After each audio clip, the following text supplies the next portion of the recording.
Tem gente que diz que a vida começa aos 60, que é a idade da liberdade, da sabedoria, do tempo para si mesma. Eu até acreditava nisso. Até a noite do meu aniversário de 60 anos, quando descobri que as pessoas que eu mais amava no mundo estavam apenas esperando eu envelhecer o suficiente para me descartarem. Me chamo Mariana Lourdes Andrade, tenho 65 anos, e o que vou contar aconteceu há 5 anos. Mas eu lembro de cada detalhe como se fosse ontem. O cheiro do bolo de chocolate na cozinha. As luzes pisca-pisca que minha neta Clara ajudou a pendurar na sala. O sorriso do meu neto Pedro quando gritou "surpresa" junto com todo mundo. E, principalmente, o olhar do meu genro Fábio naquela noite. Aquele brilho calculista que eu fingia não ver há anos, mas que finalmente se revelou por completo. Deixa eu voltar um pouco para vocês entenderem como cheguei até ali. Fui casada com Roberto por 32 anos. 32 anos de uma vida construída tijolo por tijolo, dia após dia, com a paciência de quem sabe que as coisas boas levam tempo. Roberto não era um homem de grandes gestos românticos. Nunca me deu flores sem motivo, nunca escreveu poemas, nunca fez serenatas embaixo da janela. Mas ele me amava de um jeito que eu só fui entender completamente depois que ele se foi. Roberto era contador. Passava os dias cercado de números, planilhas, documentos. Dizia que os números nunca mentem, que são a única linguagem verdadeiramente honesta que existe. E ele aplicava essa honestidade em tudo na vida. Quando prometia algo, cumpria. Quando dizia que ia cuidar de mim, cuidava. Não com palavras bonitas, mas com ações concretas que eu fui descobrindo ao longo dos anos. Tivemos uma filha, Renata, minha menina de olhos castanhos e sorriso fácil, que nasceu numa madrugada de maio e transformou nossa vida completamente. Eu tinha 28 anos quando ela chegou, e lembro de segurar aquele bebezinho nos braços e sentir que meu coração tinha dobrado de tamanho. Roberto chorou naquele dia. Foi a única vez que vi meu marido chorar de alegria. Criei Renata com tudo que eu tinha. Larguei meu emprego de secretária para ficar em casa com ela. E nunca me arrependi dessa escolha. Estava presente em cada fase, cada primeiro passo, cada palavra nova, cada apresentação de escola. Roberto trabalhava muito para sustentar a casa, então eu me tornei o porto seguro da nossa família. A mãe que acordava de madrugada quando ela tinha febre, que ajudava com a lição de casa, que escutava os dramas de adolescente, que enxugava as lágrimas dos primeiros amores não correspondidos. Renata cresceu e se tornou uma mulher bonita, inteligente, determinada. Se formou em contabilidade, influência do pai, e conseguiu um bom emprego em uma empresa de médio porte. Aos 24 anos, ela conheceu Fábio. Lembro do dia em que ela trouxe ele para jantar em casa pela primeira vez. Fábio era bonito, bem articulado, com aquele tipo de confiança que impressiona à primeira vista. Falava sobre planos de carreira, investimentos, metas de 5 anos. Roberto ficou em silêncio quase o jantar todo, apenas observando. Eu, na minha ingenuidade de mãe coruja, achei que ele estava apenas sendo protetor com a filha única. Depois que Fábio foi embora, perguntei para Roberto o que ele tinha achado. Meu marido demorou para responder. Ficou um tempo olhando pela janela, como se escolhesse as palavras com cuidado. E então disse algo que nunca esqueci. Ele fala demais sobre dinheiro para quem ainda não tem nenhum. Na época, achei que Roberto estava sendo duro demais. Fábio era jovem, ambicioso, queria crescer na vida. O que tinha de errado nisso? Hoje entendo que meu marido, com sua experiência de anos analisando pessoas através de seus números, tinha enxergado algo que eu me recusei a ver. Renata e Fábio se casaram 1 ano depois. Roberto pagou a festa inteira, um casamento bonito em um sítio nos arredores de Sorocaba.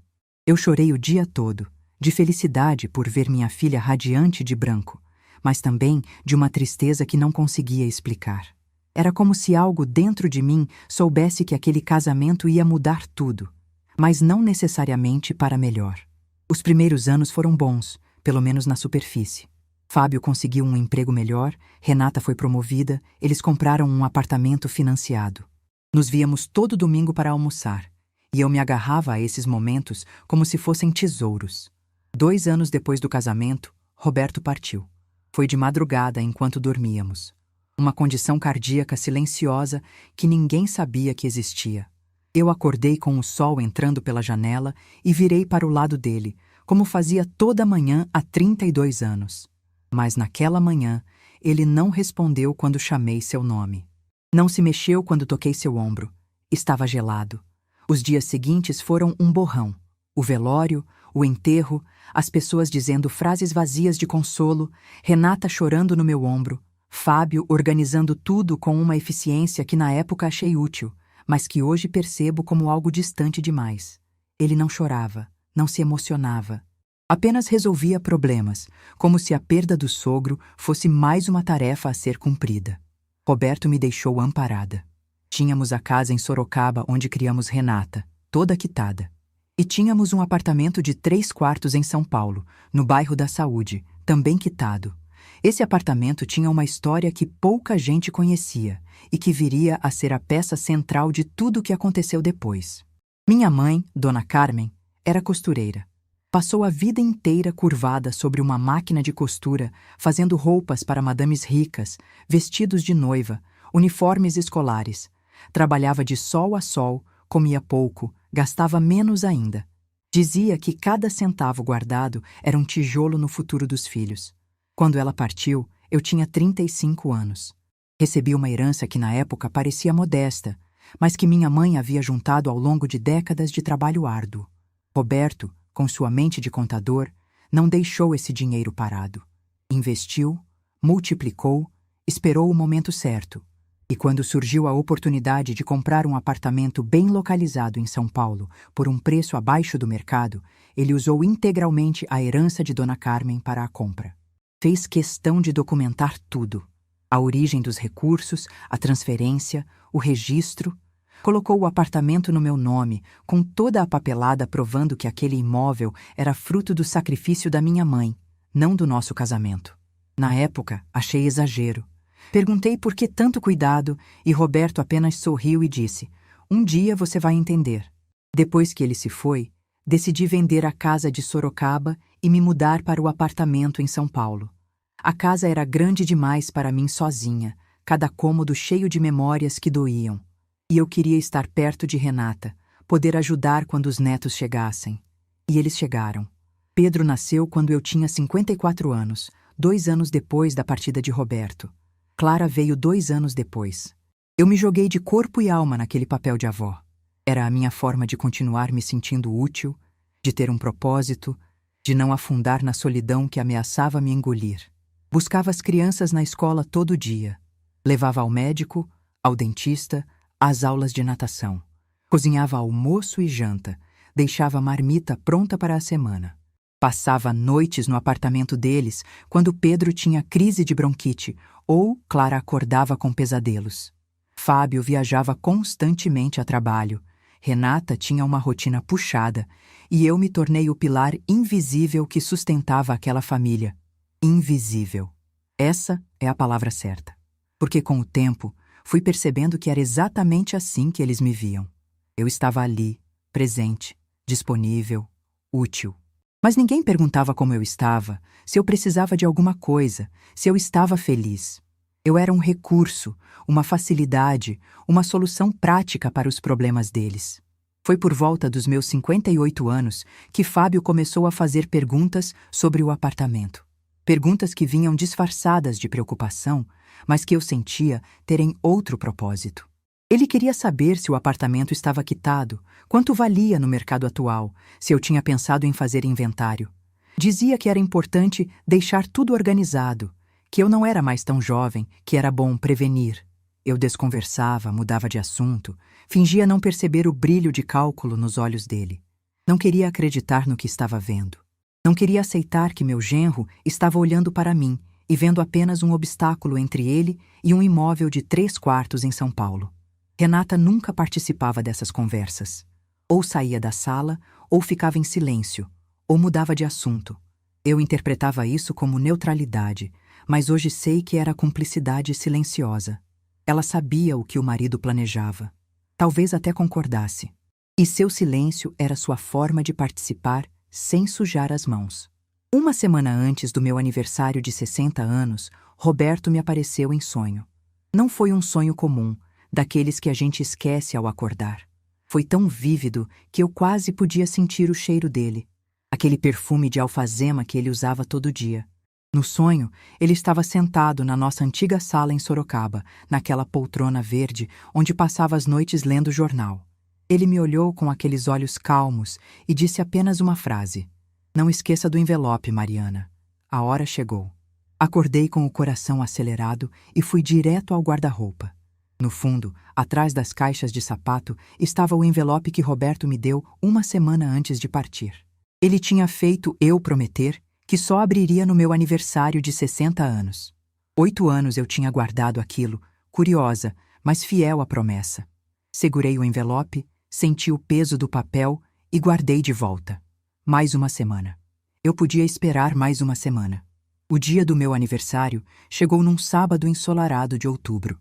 Renata ligou de manhã dizendo que ia passar lá à tarde com as crianças para me dar os parabéns. Fábio tinha viajado a trabalho, mas mandava um abraço. Achei até bom que ele não viesse, confesso. A presença dele ultimamente me deixava desconfortável. Mas quando abri a porta às 4 da tarde, levei o maior susto da minha vida.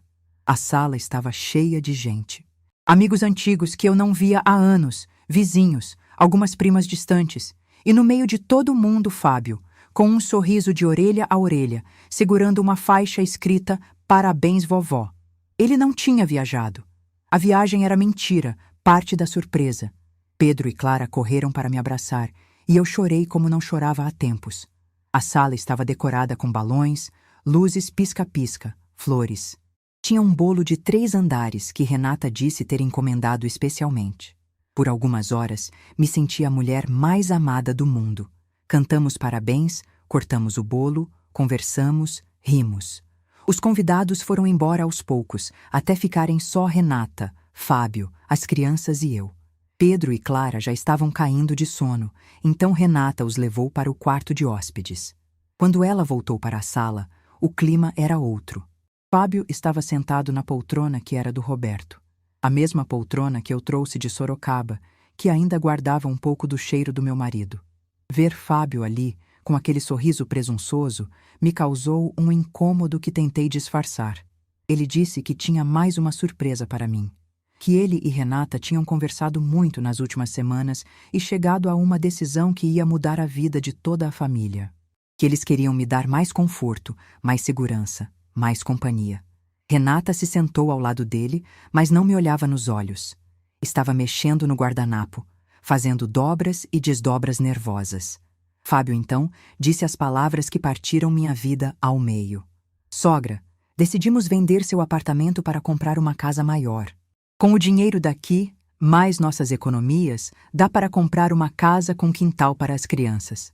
A senhora pode ficar num quartinho nos fundos, perto dos netos, sem preocupação nenhuma.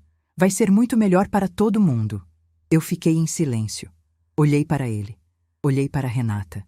Minha filha continuava encarando o guardanapo, incapaz de sustentar meu olhar. Naquele silêncio, tudo fez sentido. As perguntas sobre o apartamento, as insinuações sobre minha idade, o interesse excessivo em organizar minha vida. Não era cuidado, nunca foi. Era planejamento, era cálculo. Era esperar o momento certo para dar o bote. Mas eles tinham esquecido de uma coisa. Eu respirei fundo, deixei o silêncio durar mais alguns segundos, e então disse com a voz mais calma que consegui: "Interessante. Mas vocês esqueceram de uma coisa." Fábio franziu a testa, impaciente. "Do quê?" Eu dei uma risada curta, sem humor nenhum. "Esperem aqui." Levantei da minha cadeira e fui até o quarto.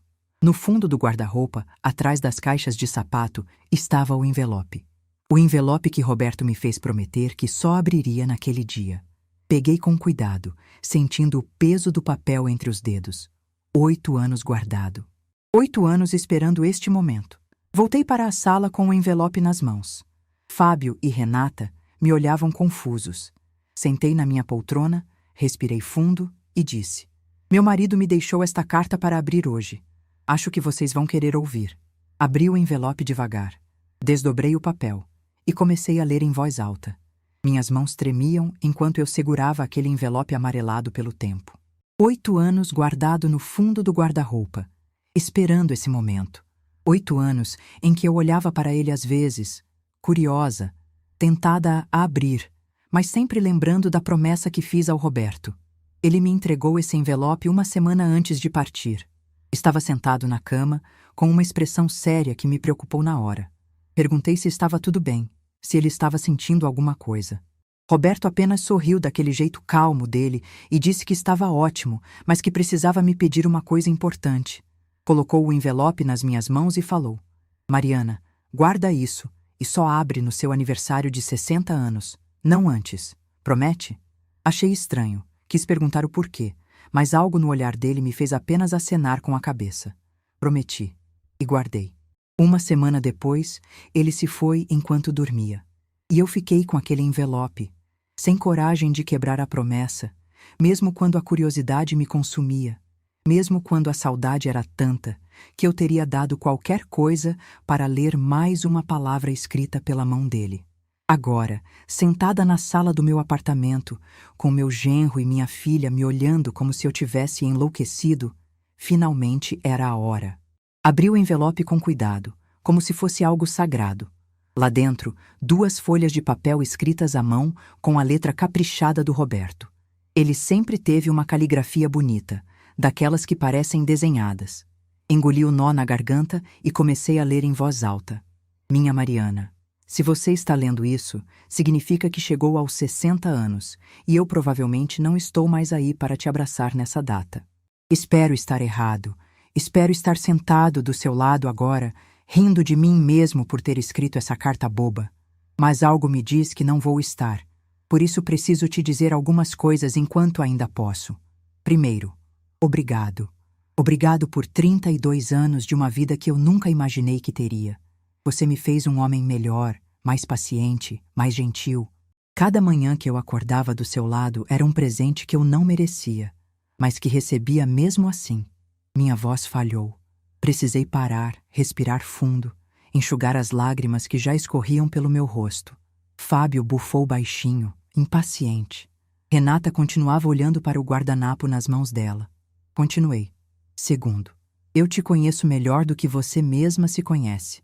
Sei que depois que eu partir, você vai se dedicar inteiramente aos outros. Vai querer cuidar da Renata, dos netos que espero que venham, vai se anular para fazer todo mundo feliz. É do seu jeito, sempre foi. Mas preciso te pedir uma coisa. Não esqueça de você mesma. Você não existe apenas para servir aos outros. Você é Mariana, uma mulher inteira, completa, que merece ser feliz por si mesma. Parei de novo. Aquelas palavras estavam me atingindo em lugares que eu tinha esquecido que existiam. Roberto me conhecia tão bem. Tinha descrito exatamente o que eu fiz nos últimos 8 anos. Me anulei, me transformei numa sombra útil, esqueci que eu também tinha direito de existir. Terceiro, e aqui preciso ser direto contigo. Olhei para Fábio antes de continuar. Ele estava com uma expressão de tédio, como se aquela leitura fosse uma perda de tempo. Não fazia ideia do que estava por vir. Eu sempre observei mais do que falava. Você sabe disso. Passava os jantares em silêncio, ouvindo as conversas, analisando as pessoas. E eu observei o Fábio desde o primeiro dia em que ele apareceu na nossa casa. O nome dele ecoou na sala. Vi Fábio endireitar a postura, a expressão de tédio se transformando em algo mais tenso. Renata levantou os olhos do guardanapo pela primeira vez. Vi a forma como ele olhava para as coisas ao redor, como calculava, como media tudo pelo valor material. Lembra quando perguntou o que eu tinha achado dele depois daquele primeiro jantar? Eu disse que ele falava demais sobre dinheiro para quem ainda não tinha nenhum. Você riu e disse que eu estava sendo duro. Mas, Mariana, um contador reconhece outro calculista. E o que eu vi naquele rapaz me preocupou. Fábio se mexeu na poltrona, desconfortável. Abriu a boca como se fosse dizer alguma coisa, mas eu levantei a mão pedindo silêncio e continuei lendo. Torci para estar errado. Torci com todas as minhas forças, porque sabia o quanto a Renata gostava dele, e eu só queria ver nossa filha feliz. Mas algo me dizia que um dia, quando você estivesse sozinha e vulnerável, ele ia tentar se aproveitar. O silêncio na sala era pesado como chumbo. Eu podia ouvir minha própria respiração, o tic-tac do relógio na parede, o barulho distante de um carro passando na rua. Se estou certo e rezo para não estar, em algum momento ele vai tentar colocar as mãos no apartamento. Vai usar desculpas bonitas, vai falar em família, em praticidade, em te dar mais conforto. Talvez diga que é para o bem dos netos, que você vai ficar mais perto deles. Mas o que ele realmente quer é o patrimônio que não pertence a ele. Parei de ler e olhei diretamente para Fábio. Ele estava lívido, pálido como papel. A boca dele se abria e fechava sem emitir som, como se as palavras tivessem evaporado. Renata começou a chorar em silêncio. Não sei se de vergonha, de culpa, ou simplesmente porque estava vendo o plano dele ser desmontado por um homem que já tinha partido há 8 anos. Voltei meus olhos para a carta e continuei. Por isso, meu amor, preciso te lembrar de algo que talvez você tenha esquecido. Esse apartamento onde você está morando foi comprado integralmente com a herança da sua mãe. Cada centavo. Lembra da dona Carmen? Sua mãe passou a vida inteira costurando, guardando, sacrificando os próprios desejos para deixar algo para você. Aquele dinheiro era o suor dela, as noites mal dormidas, as costas doendo de tanto ficar curvada sobre a máquina de costura. Quando ela partiu e você recebeu a herança, eu não deixei aquele dinheiro parado. Investi, multipliquei, esperei o momento certo. E quando surgiu a oportunidade de comprar o apartamento, usei integralmente o que era da sua mãe. Não misturei 1 centavo do nosso dinheiro. Fiz questão disso. Registrei tudo, a origem dos recursos, as transferências, cada documento que comprova que aquele imóvel é fruto do sacrifício da dona Carmen, passado para você. Está tudo no seu nome, Mariana. Só seu. Nem filho, nem genro, nem ninguém pode te tirar isso. A lei te protege. Respirei fundo. A próxima parte da carta era a que mais doía, mas também a que mais precisava ser dita. Deixei cópias de toda a documentação com o Dr. Osvaldo, nosso advogado de tantos anos. Se alguém questionar, se alguém tentar te pressionar, procure ele. Ele sabe de tudo, tem todas as provas e vai te defender como eu defenderia se estivesse aí. Mas mais importante que documentos e leis é o que eu preciso te dizer agora. E presta atenção porque é a parte mais importante dessa carta. Minha voz estava embargada. As lágrimas caíam sem controle, pingando sobre o papel, borrando algumas palavras. Mas eu continuei. Você não é um estorvo, Mariana. Não é um peso. Não é um obstáculo no caminho de ninguém.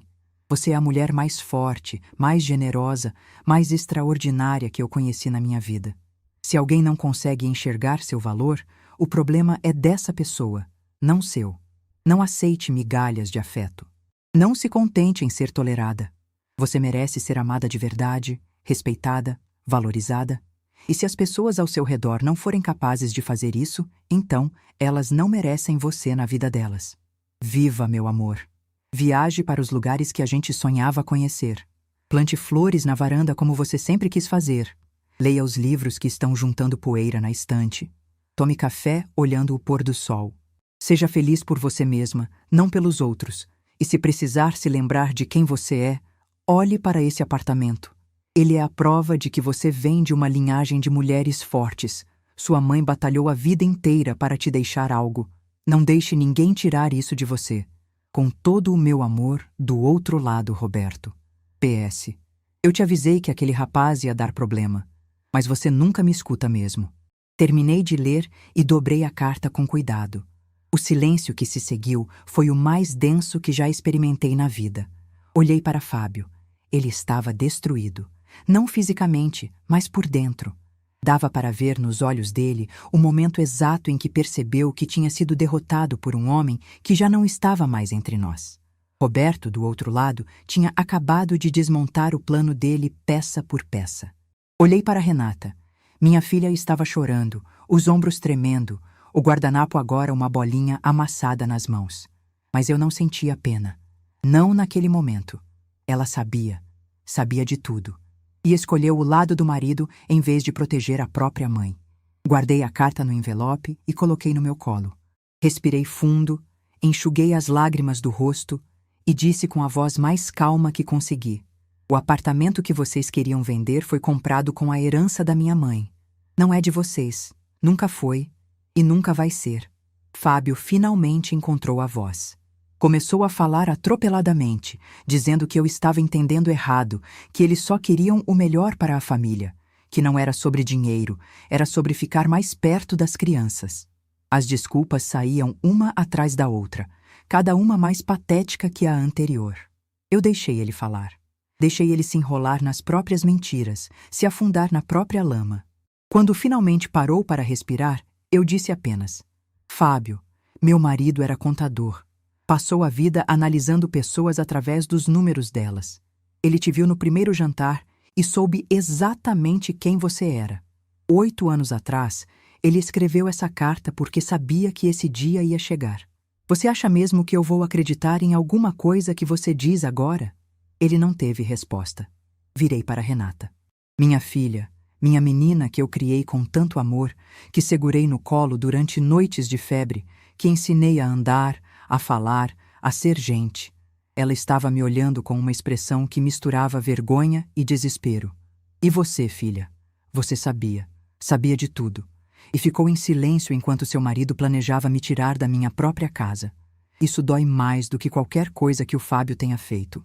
Renata tentou falar, tentou se justificar, mas as palavras saíam embaralhadas entre soluços. Eu levantei a mão.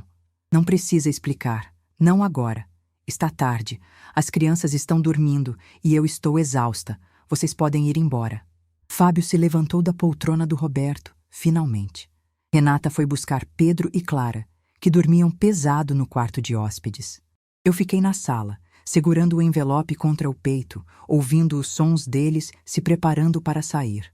Antes de ir embora, Renata parou na porta e se virou para mim. Os olhos inchados, o rosto vermelho.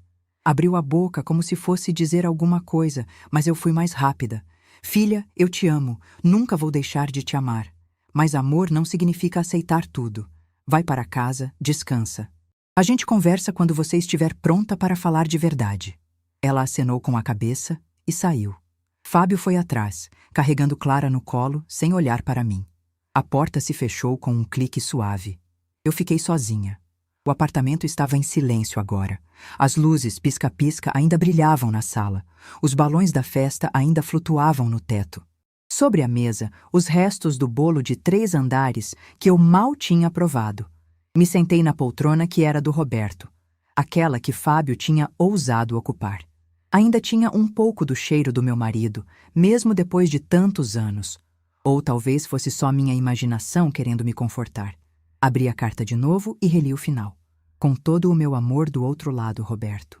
E eu disse baixinho, para o apartamento vazio, para as paredes que guardavam nossas memórias, para o homem que me conhecia melhor do que eu mesma. Obrigada, meu amor.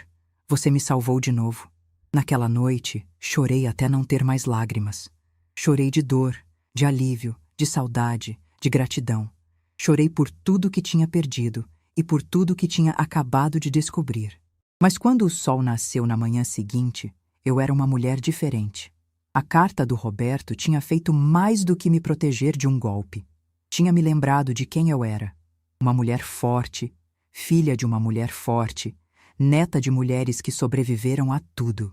E se o meu genro e minha filha achavam que iam me derrubar com facilidade, estavam muito enganados. Eu estava apenas começando. Não dormi naquela noite.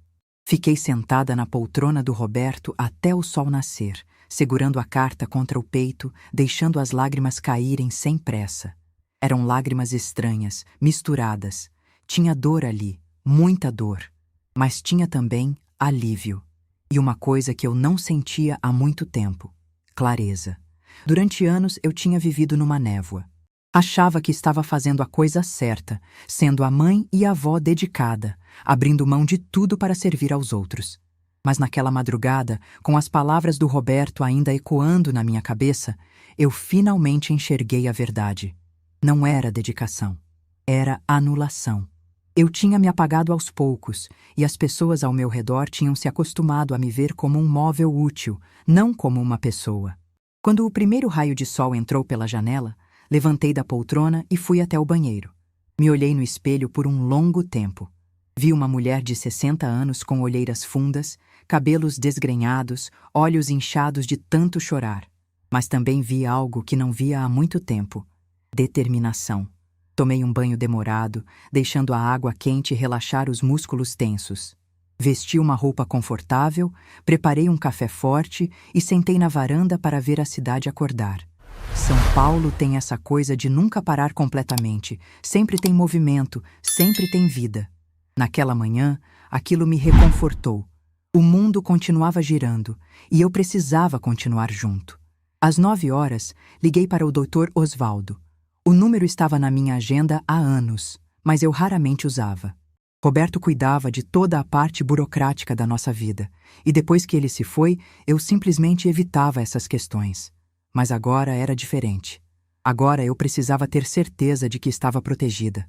A secretária atendeu e disse que o doutor estava em reunião, mas que retornaria assim que possível. Deixei meu número e esperei. Enquanto isso, reli a carta do Roberto mais uma vez. Cada palavra parecia ter sido escolhida com cuidado. Cada frase carregava um peso de amor e proteção que me fazia chorar de novo. Dr. Osvaldo retornou perto do meio-dia. A voz dele era calma, pausada, daquelas que transmitem segurança. Quando expliquei quem eu era, ele imediatamente se lembrou. Disse que Roberto tinha sido um dos clientes mais meticulosos que ele já teve e que tinha instruções específicas guardadas para mim. Marquei uma reunião para o dia seguinte. Precisava ver com meus próprios olhos a documentação que Roberto tinha deixado. Precisava ter certeza de que ninguém poderia me tirar o que era meu por direito. Mal desliguei o telefone, ele tocou de novo. Era Renata. Atendi com o coração apertado. A voz da minha filha estava embargada, mistura de choro e nervosismo. Ela começou pedindo desculpas, dizendo que não tinha dormido a noite toda, que estava arrependida, que nunca quis me magoar. As palavras saíam atropeladas, uma atrás da outra, como se ela tivesse ensaiado o discurso a noite inteira. Eu deixei ela falar. Não interrompi, não questionei, apenas escutei. Quando ela finalmente parou para respirar, eu disse com a voz mais calma que consegui: Filha, eu ouvi tudo o que você disse, mas palavras são fáceis. O que você fez, o silêncio que você manteve enquanto seu marido planejava me tirar da minha casa, isso não se apaga com um pedido de desculpas. Renata começou a chorar mais forte. Disse que Fábio tinha pressionado ela, que ela não sabia como dizer não, que estava presa numa situação difícil. Eu respirei fundo e respondi: Você é uma mulher adulta, Renata. Você fez escolhas. E agora precisa lidar com as consequências dessas escolhas. Eu te amo. Nunca vou deixar de te amar. Mas preciso de tempo para processar tudo isso. Ela perguntou se podia vir me ver, trazer as crianças. Aquilo me pegou desprevenida. A vontade de ver Pedro e Clara era enorme. A saudade já estava apertando o peito. Mas algo dentro de mim disse que não era a hora certa. Se eu cedesse agora, se abrisse as portas como se nada tivesse acontecido, estaria ensinando à minha filha que ela podia me machucar e depois simplesmente pedir desculpas e seguir em frente. Disse que não, pelo menos não agora. Que precisava de alguns dias para mim mesma. Renata ficou em silêncio por um momento e então disse algo que me gelou por dentro. Mãe, o Fábio está muito irritado. Ele disse que a senhora humilhou ele na frente de todo mundo e que isso vai ter consequências. Consequências. A palavra ficou pairando no ar depois que desliguei. O que aquele homem poderia fazer? O apartamento estava no meu nome, a documentação era sólida, a lei me protegia. Mas eu conhecia pessoas como Fábio. Quando não conseguem o que querem pelo caminho fácil, partem para a manipulação, para a chantagem emocional, para o isolamento. E foi exatamente o que aconteceu. Na semana seguinte, tentei ligar para Renata 3 vezes. Nenhuma das ligações foi atendida. Mandei mensagens perguntando sobre as crianças, pedindo para falar com Pedro e Clara, nem que fosse por alguns minutos. As mensagens foram visualizadas, mas nunca respondidas.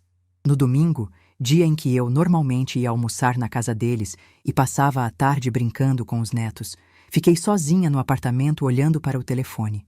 Nenhuma ligação, nenhuma mensagem, nenhum convite. Era como se eu tivesse deixado de existir. A dor daquele silêncio foi pior do que qualquer palavra que pudessem ter dito. Eu podia aguentar gritos, acusações, discussões. Mas o vazio, a ausência completa, isso me destruía por dentro. Pedro e Clara nem sabiam o que estava acontecendo. Provavelmente perguntavam pela avó, e Fábio e Renata inventavam alguma desculpa. Foi nessa semana que minha vizinha do andar de baixo, Dona Sônia, bateu na minha porta. Ela tinha 73 anos, era viúva como eu, e morávamos no mesmo prédio há mais de 5 anos. Nos cumprimentávamos no elevador, trocávamos receitas de vez em quando, mas nunca tínhamos sido próximas de verdade. Dona Sônia disse que tinha me visto no corredor alguns dias antes e ficou preocupada. Disse que eu parecia abatida, diferente, e que veio ver se estava tudo bem. Aquele gesto simples, aquela preocupação genuína de uma quase estranha, me fez desabar. Convidei ela para entrar e, sem planejar, contei tudo.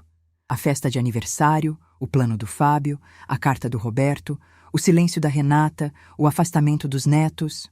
Dona Sônia escutou tudo sem me interromper, apenas segurando minha mão de vez em quando, fazendo aquele barulho de compreensão que só mulheres que já viveram muito sabem fazer.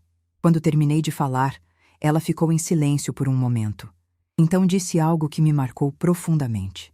Mariana, eu passei por algo parecido há 15 anos. Meus filhos brigaram pela herança do pai antes mesmo dele partir. Fiquei 10 anos sem falar com meu filho mais velho. Doeu todos os dias, cada um deles. Mas sabe o que eu aprendi? Que a gente não pode obrigar ninguém a nos amar do jeito certo. A gente só pode escolher como vai reagir. Ela me contou que o filho mais velho voltou a procurá-la anos depois, arrependido, querendo reconstruir a relação. E ela deixou. Não porque tinha esquecido o que aconteceu, mas porque decidiu que carregar aquele peso não valia a pena.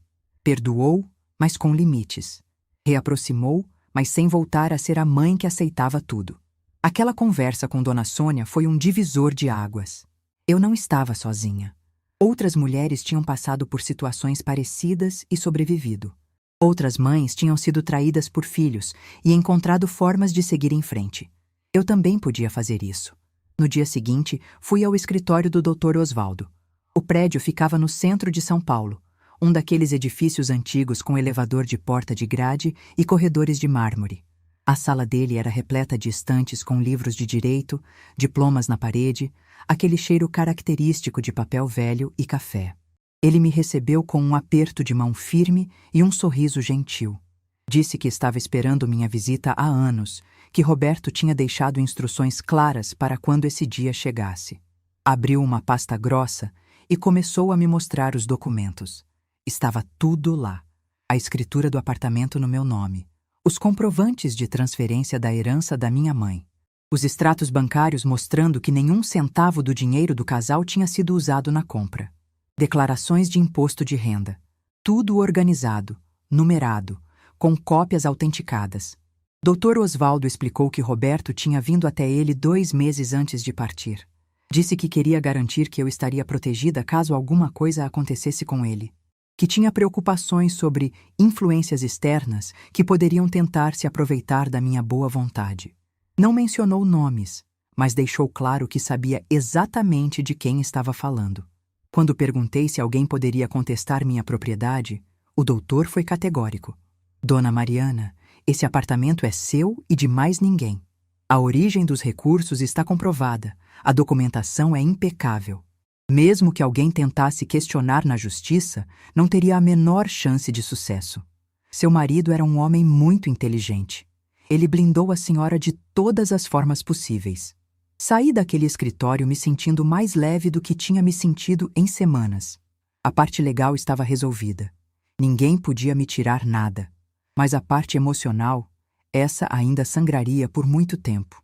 As semanas seguintes foram as mais difíceis. O silêncio de Renata continuou. Liguei no aniversário de Pedro. Queria pelo menos dar parabéns ao meu neto. Fábio atendeu e disse secamente que as crianças estavam ocupadas, que não podiam falar, e desligou na minha cara. Chorei o dia inteiro naquele aniversário. Imaginei Pedro abrindo presentes, soprando velhinhas, brincando com os amiguinhos. E eu ali, sozinha no meu apartamento, excluída da vida do meu próprio neto por um homem que me via apenas como um obstáculo. Dona Sônia aparecia quase todo dia. Trazia bolo, café, às vezes só companhia.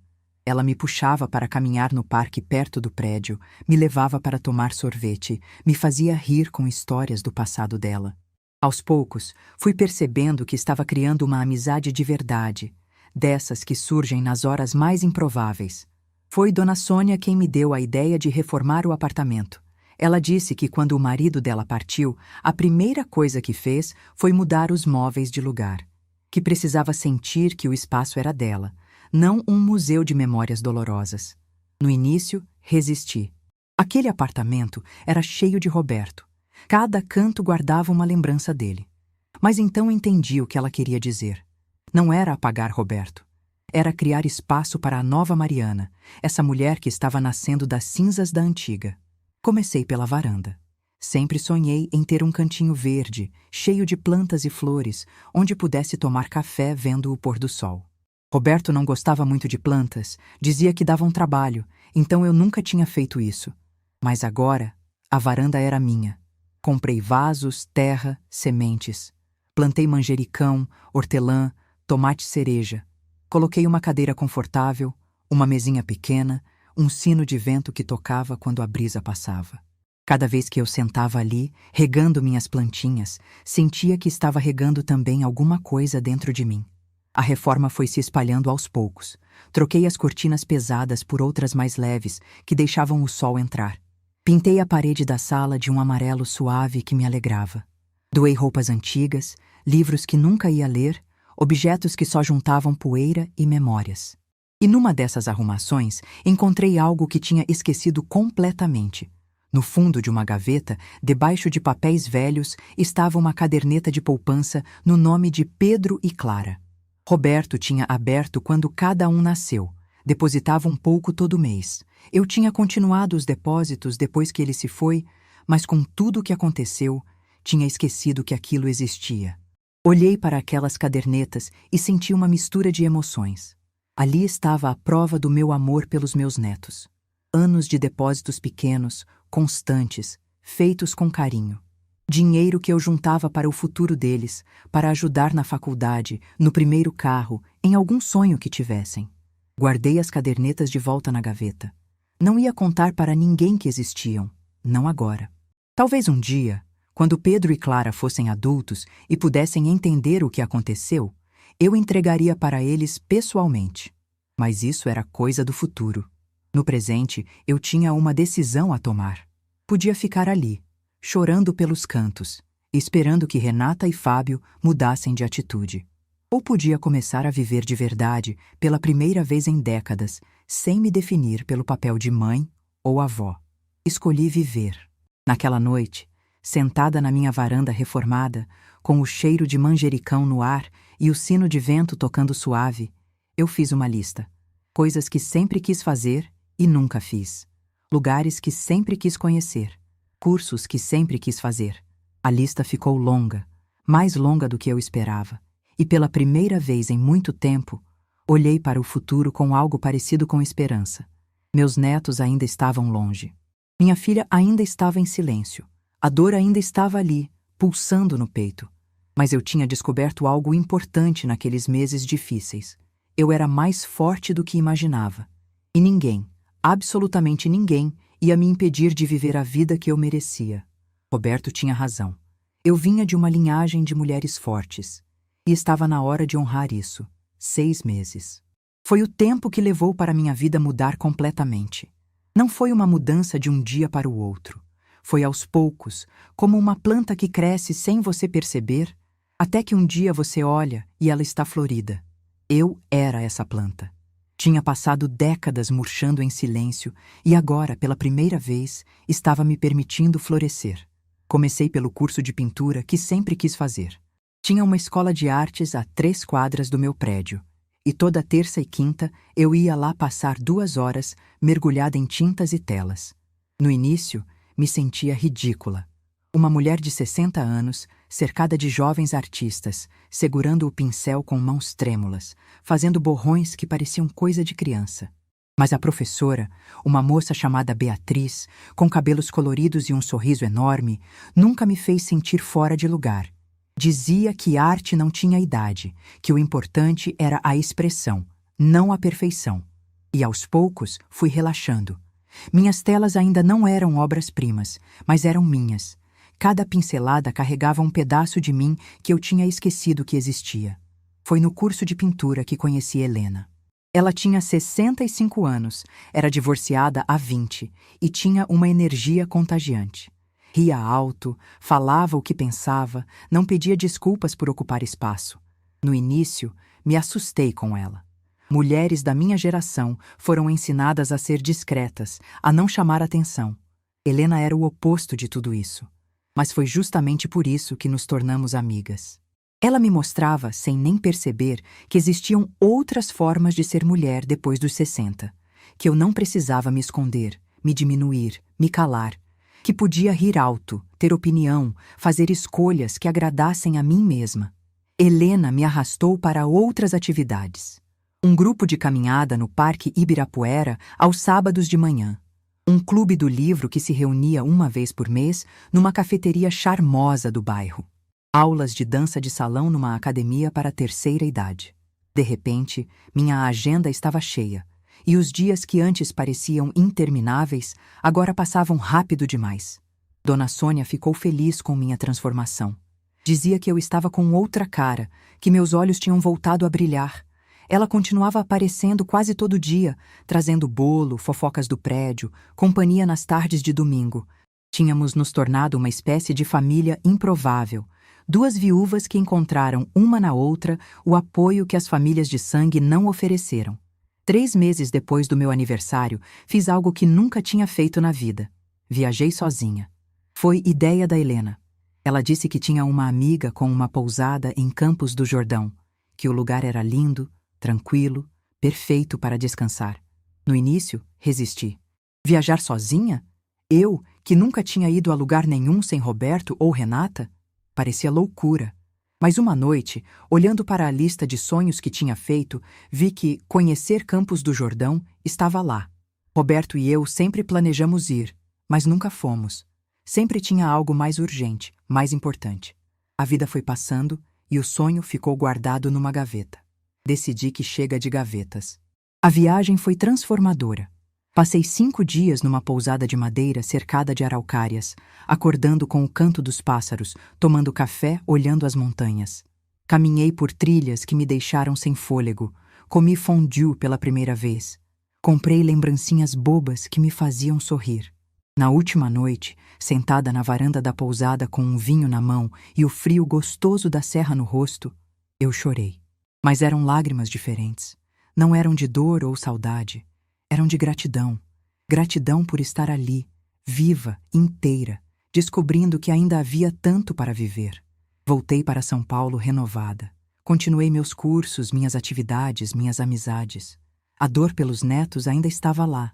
Uma ferida que pulsava de vez em quando, principalmente à noite, quando o apartamento ficava em silêncio. Mas eu tinha aprendido a conviver com ela, a não deixar que me paralisasse. De Renata, nenhuma notícia. 6 meses de silêncio absoluto. Eu tinha parado de ligar, parado de mandar mensagens.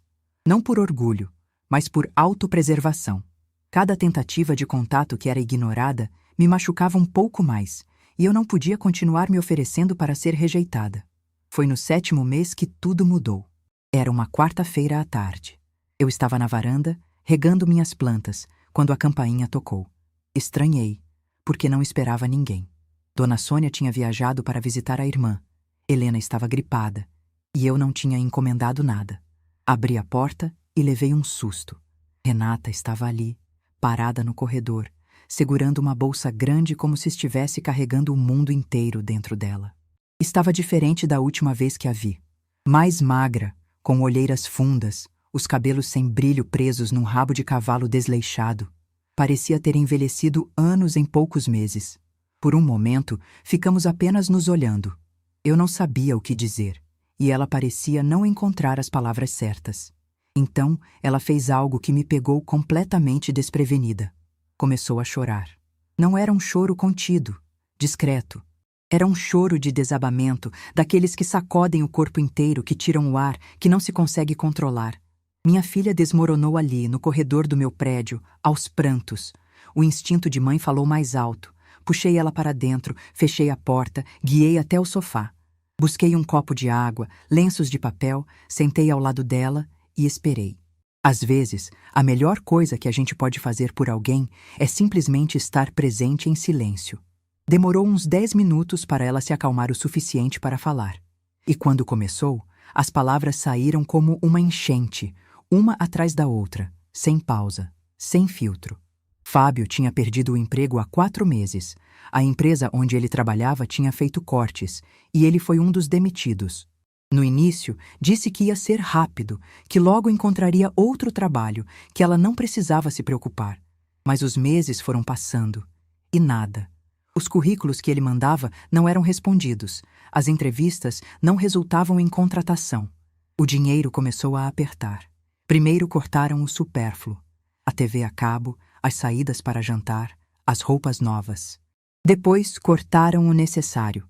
Trocaram as crianças de escola, venderam o segundo carro, atrasaram o aluguel. Fábio ficou cada vez mais irritado, mais fechado, mais agressivo nas palavras. Renata contou que eles brigavam quase todo dia.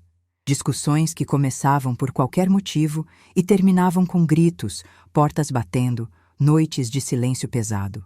As crianças estavam sentindo, Pedro andava mais quieto, Clara tinha voltado a fazer xixi na cama. E então, ela disse a frase que eu já esperava, mas que mesmo assim doeu ouvir. Mãe, eu preciso de ajuda. Não tenho mais para onde correr. Fiquei em silêncio por um longo momento. Olhei para minha filha, aquela mulher destruída sentada no meu sofá, e senti uma mistura complicada de emoções. Tinha pena. Muito. Mas também tinha mágoa. Ela tinha me abandonado, me excluído da vida dos meus netos, ficado do lado do marido quando ele tentou me tirar tudo.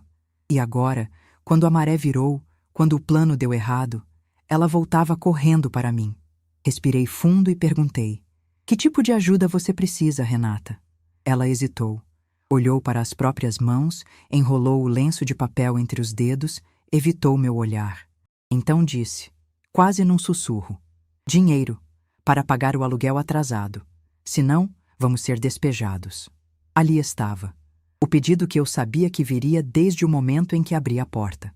Não era uma visita de reconciliação, não era saudade, não era arrependimento genuíno. Era necessidade. Ela precisava de dinheiro e eu era a única opção que restava. Levantei do sofá e fui até a janela. Olhei para a cidade lá embaixo, os carros passando, as pessoas andando apressadas, cada uma com seus próprios problemas. Quando me virei para Renata, minha voz estava calma, mas firme. "Filha, eu vou te fazer algumas perguntas e preciso que você seja honesta comigo. Consegue fazer isso?" Ela acenou com a cabeça, ainda sem me olhar nos olhos. "Você está aqui porque sentiu minha falta, porque quer reconstruir nossa relação ou porque precisa de dinheiro?" O silêncio dela foi a resposta mais eloquente possível. "Se eu não tivesse dinheiro, se eu fosse uma velha pobre sem nada para oferecer, você teria vindo me procurar?" Renata começou a chorar de novo, mas dessa vez era um choro diferente. Era vergonha. Era a dor de ser vista exatamente como era naquele momento. "Mãe, não é só isso, eu juro. Eu senti sua falta. Senti falta de conversar com a senhora, de ter a senhora por perto. Mas eu não sabia como voltar, não sabia o que dizer depois de tudo o que aconteceu. E precisar de dinheiro foi o empurrão que faltava." Ela não negou. Voltei a sentar, dessa vez na poltrona de frente para ela, a poltrona do Roberto. Olhei para minha filha e decidi que era hora de ser completamente honesta, mesmo que doesse. "Renata, eu te amo. Amei desde o momento em que você nasceu e vou amar até o último dia da minha vida. Mas amor não é sinônimo de aceitar qualquer coisa. Você e o Fábio quiseram me transformar em um obstáculo a ser removido. Planejaram vender minha casa, me enfiar num quartinho de fundos, me usar como babá gratuita até eu não servir mais. E você ficou em silêncio, deixou acontecer, escolheu o lado dele." Ela tentou interromper, mas eu levantei a mão. "Deixa eu terminar. Quando eu não cedi, quando a carta do seu pai expôs tudo, vocês me puniram. Me afastaram dos meus netos, ignoraram minhas ligações, me excluíram completamente. 7 meses, Renata. 7 meses sem ver Pedro e Clara, sem saber como eles estavam, sem poder abraçar meus netos. Você sabe o que isso fez comigo? As lágrimas escorriam pelo rosto dela, mas eu não parei. E agora você volta, porque o dinheiro acabou, porque o plano deu errado, porque não tem mais opções, e espera que eu simplesmente abra a carteira e resolva seus problemas, como se nada tivesse acontecido. Mãe, eu sei que errei. Eu sei. Você sabe, mas será que entende? Será que realmente entende o que fez? O silêncio se estendeu entre nós, pesado, denso. Renata chorava. Eu mantinha a compostura, mas por dentro estava me despedaçando. Aquela conversa era necessária, eu sabia. Mas não deixava de ser uma das coisas mais difíceis que já fiz. Respirei fundo e tomei uma decisão. Eu não vou te dar dinheiro, Renata. Ela levantou os olhos, assustada, desesperada. Mas não porque não te amo.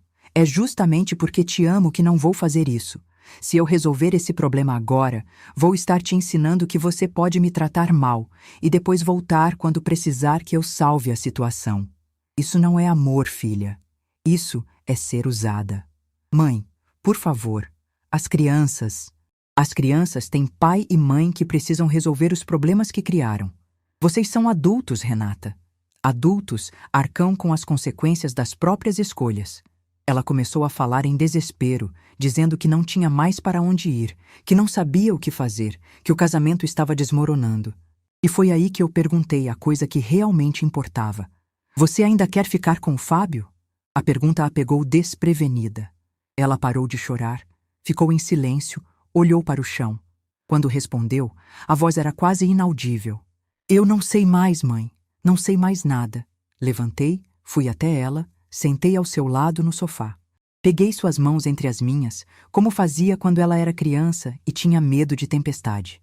Filha, eu não vou resolver seus problemas financeiros, mas eu vou estar aqui para você, de verdade, se você quiser reconstruir nossa relação. Não como a mãe que aceita tudo, não como o banco da família. Como sua mãe, que te ama e quer te ver feliz, mas que também se respeita. Renata me olhou nos olhos pela primeira vez desde que chegou. Você pode vir aqui sempre que quiser. Pode trazer as crianças, eu estou morrendo de saudade delas. Pode desabafar, chorar, pedir conselhos, mas dinheiro não. Isso vocês vão ter que resolver sozinhos. Ela ficou em silêncio por um momento, processando. Então perguntou com a voz pequena: Você acha que eu devia me separar? Isso só você pode decidir, filha. Mas eu vou te dizer uma coisa. Um casamento onde você precisa se anular, onde você vive com medo, onde você perdeu quem você era, isso não é casamento. É prisão. Renata foi embora 1 hora depois. Não levou dinheiro, não levou promessas de resgate financeiro. Mas levou algo que talvez fosse mais importante. A certeza de que eu estaria ali quando ela estivesse pronta para reconstruir, de verdade, nossa relação. Naquela noite, sentada na minha varanda, olhando as luzes da cidade, eu soube que alguma coisa tinha mudado. Não sabia ainda o que viria pela frente, mas pela primeira vez em muito tempo senti que estava no caminho certo. Eu tinha aprendido a dizer não. E isso, descobri, era uma das formas mais poderosas de dizer eu te amo. 2 anos. Foi o tempo que levou para as feridas começarem a cicatrizar de verdade. Não vou mentir dizendo que foi fácil. Teve noites em que acordei chorando, saudade dos netos apertando o peito como um peso físico. Teve dias em que olhei para o telefone, esperando uma ligação que não vinha. Teve momentos em que questionei minhas próprias escolhas, me perguntando se tinha sido dura demais, se deveria ter cedido, se o preço da minha dignidade estava sendo alto demais. Mas toda vez que a dúvida aparecia, eu ia até o quarto e relia a carta do Roberto. Aquelas palavras tinham se tornado meu norte, minha bússola nos dias de tempestade. Você não é um estorvo, não é um peso, não é um obstáculo. Eu repetia essas frases como uma oração, até que elas finalmente se tornaram verdade dentro de mim. A separação de Renata e Fábio aconteceu 8 meses depois daquela visita em que ela veio pedir dinheiro. Não foi uma decisão repentina. Foi um processo lento, doloroso, cheio de idas e vindas. Renata me ligava às vezes, sempre tarde da noite, sempre chorando, contando das brigas, das humilhações, do homem em que Fábio tinha se transformado depois que o dinheiro acabou e os planos desmoronaram. Eu escutava. Não dava conselhos, não pedidos, não dizia "eu avisei", não jogava na cara dela as escolhas que tinha feito. Apenas escutava, porque às vezes é isso que uma mãe pode fazer de mais importante. Estar presente, mesmo quando dói, mesmo quando a vontade é de sacudir a filha e gritar para ela acordar. Foi numa terça-feira de março que Renata me ligou com uma voz diferente. Não era o choro desesperado de sempre. Era uma calma estranha, quase assustadora. Ela disse apenas: "Mãe, eu saí de casa. Estou com as crianças num hotel. Acabou." Meu coração disparou. Perguntei se ela estava bem, se precisava de alguma coisa, se queria que eu fosse até lá. Ela disse que não, que precisava de um tempo para organizar os pensamentos, mas que queria me ver no dia seguinte. Queria me ver e queria trazer Pedro e Clara. Não dormi naquela noite. Fiquei andando pelo apartamento, arrumando coisas que já estavam arrumadas, preparando o quarto de hóspedes que há 2 anos não recebia ninguém. Fiz bolo de laranja, aquele que minha mãe me ensinou e que Clara sempre amou. Comprei suco de uva, o preferido do Pedro. Pequenos gestos que me mantinham ocupada enquanto o coração batia forte demais. Eles chegaram no fim da tarde do dia seguinte. Quando abri a porta e vi meus netos ali, parados no corredor, maiores do que eu lembrava, com olhos que misturavam timidez e expectativa, eu simplesmente desabei. Caí de joelhos, abri os braços e eles vieram correndo. Pedro me abraçou primeiro. Ele estava tão grande, já quase da minha altura, com a voz começando a engrossar. Mas quando me abraçou, apertou forte como fazia quando era pequeno e sussurrou no meu ouvido: "Senti sua falta, vovó. Muita falta." Clara veio logo atrás, se enfiando no abraço, chorando baixinho. Minha neta tinha crescido tanto, os cabelos mais compridos, o rosto perdendo as bochechas de criança. Mas o cheiro dela era o mesmo, aquele cheiro de infância que avós reconhecem em qualquer lugar do mundo. Ficamos assim, abraçados no chão do corredor, por não sei quanto tempo. Renata estava encostada na parede, chorando em silêncio, nos observando.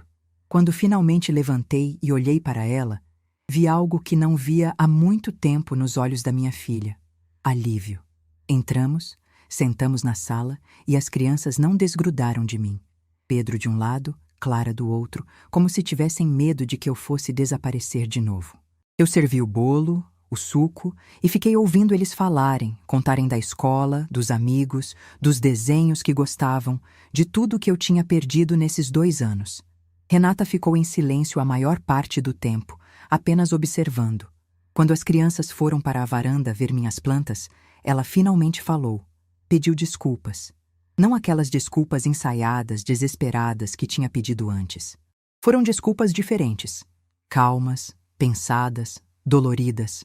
Ela disse que tinha passado os últimos meses em terapia tentando entender como tinha chegado àquele ponto, como tinha se tornado alguém capaz de abandonar a própria mãe por causa das ambições de um marido. Contou que a terapeuta a ajudou a enxergar padrões que ela nunca tinha percebido. Como Fábio a manipulava aos poucos, isolando ela das pessoas que amava, fazendo ela duvidar das próprias percepções. Como ela tinha se perdido no casamento, se anulado para manter a paz, virado uma sombra do que era. Eu escutei tudo sem interromper. Quando ela terminou, respirei fundo e disse o que estava no meu coração. Filha, eu te perdoo. Perdoei há muito tempo, na verdade. Não porque o que aconteceu não importa, mas porque carregar mágoa é pesado demais. E eu decidi que não quero mais carregar pesos que não são meus. Renata começou a chorar de novo. Mas perdoar não significa esquecer. E não significa que as coisas vão voltar a ser como eram antes. Aquela mãe que aceitava tudo, que se anulava para agradar, que tinha medo de impor limites, ela não existe mais. Eu mudei, Renata. E a nossa relação vai precisar ser diferente também. Ela acenou com a cabeça, enxugando as lágrimas. Eu quero você na minha vida. Quero meus netos de volta. Quero poder ser avó, estar presente, criar memórias, mas como pessoas que se respeitam, não como antes. Você entende o que estou dizendo? Entendo, mãe. E eu quero isso também. Foi um começo. Não uma solução mágica. Não um final feliz de filme. Mas um começo verdadeiro, construído sobre bases mais honestas do que as que tínhamos antes. Nos meses seguintes, fomos reconstruindo aos poucos. Renata e as crianças se mudaram para um apartamento pequeno, não muito longe do meu. Ela voltou a trabalhar em horário integral, precisava se reconstruir financeiramente depois do desastre que o casamento com Fábio tinha se tornado. E eu voltei a ser avó. Pedro e Clara passavam as tardes comigo quando Renata trabalhava até mais tarde. Eu ajudava com a lição de casa, preparava o jantar, levava no parque quando o tempo estava bom. Mas era diferente de antes. Eu não me anulava mais. Tinha meus compromissos, minhas aulas de pintura, minhas caminhadas com Helena, meu clube do livro. E Renata respeitava isso. Às vezes ela me perguntava se eu podia ficar com as crianças em determinado dia, e eu dizia que não, que tinha compromisso. E ela entendia. Não ficava magoada, não me acusava de não amar os netos. Simplesmente se organizava de outro jeito. Era assim que deveria ter sido desde sempre. 1 ano depois da separação, num domingo de manhã, eu estava sentada na varanda tomando café quando Clara veio se sentar do meu lado. Ela tinha 11 anos agora. Estava entrando na pré-adolescência, cheia de perguntas sobre o mundo. Ficamos em silêncio por um momento, olhando as plantas, ouvindo o sino de vento tocar. Então ela perguntou, com aquela sinceridade que só crianças têm: Vovó, por que a gente ficou tanto tempo sem se ver? A pergunta me pegou desprevenida. Eu sabia que um dia ela ia perguntar, mas não estava preparada para responder. Respirei fundo e escolhi as palavras com cuidado. Clara, às vezes os adultos tomam decisões erradas. Decisões que machucam pessoas que eles amam. Sua mãe e seu pai tomaram algumas decisões assim, e por causa disso a gente ficou um tempo afastadas. Você ficou brava com a mamãe? Fiquei triste. Muito triste. Mas eu nunca deixei de amar sua mãe, nem vocês. Vocês estiveram no meu coração todo dia, mesmo quando não podíamos nos ver. Clara ficou pensativa por um momento. Então disse algo que me fez chorar ali mesmo, na frente dela.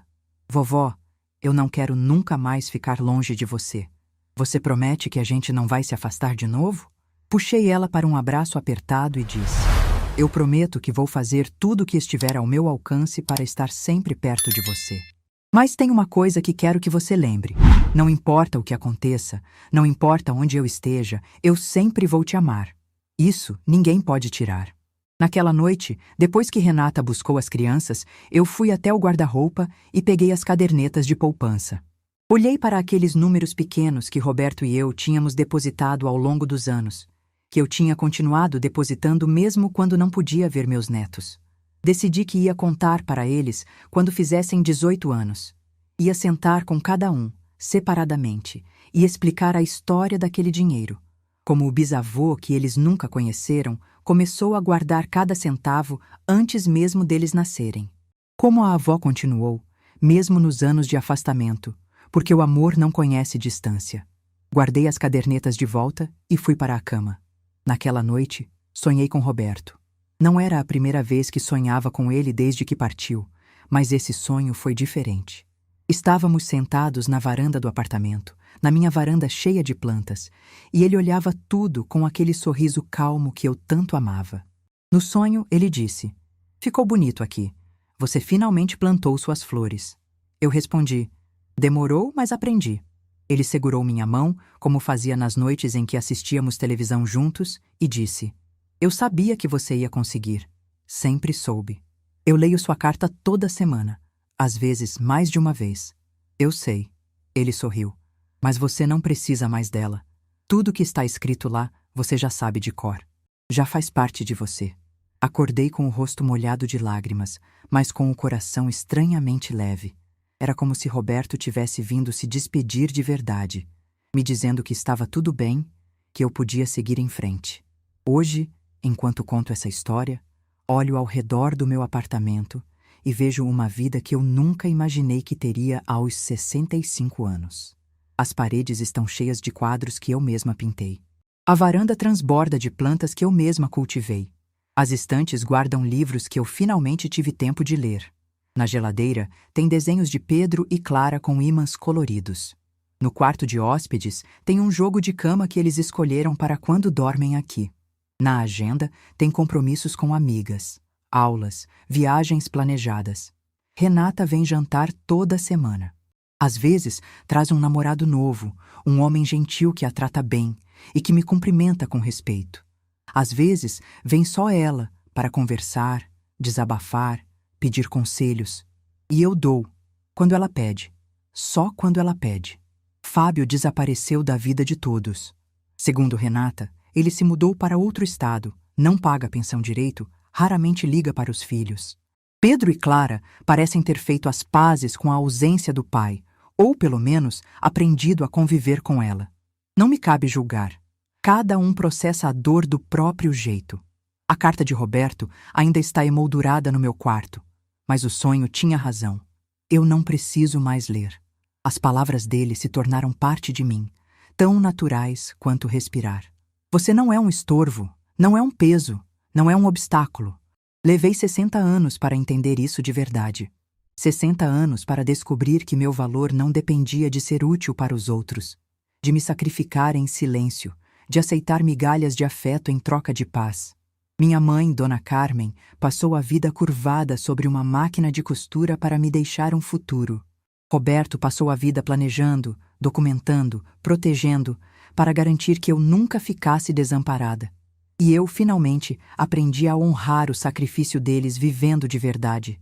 Não sei quanto tempo ainda tenho pela frente. Aos 65 anos, a gente começa a pensar nessas coisas.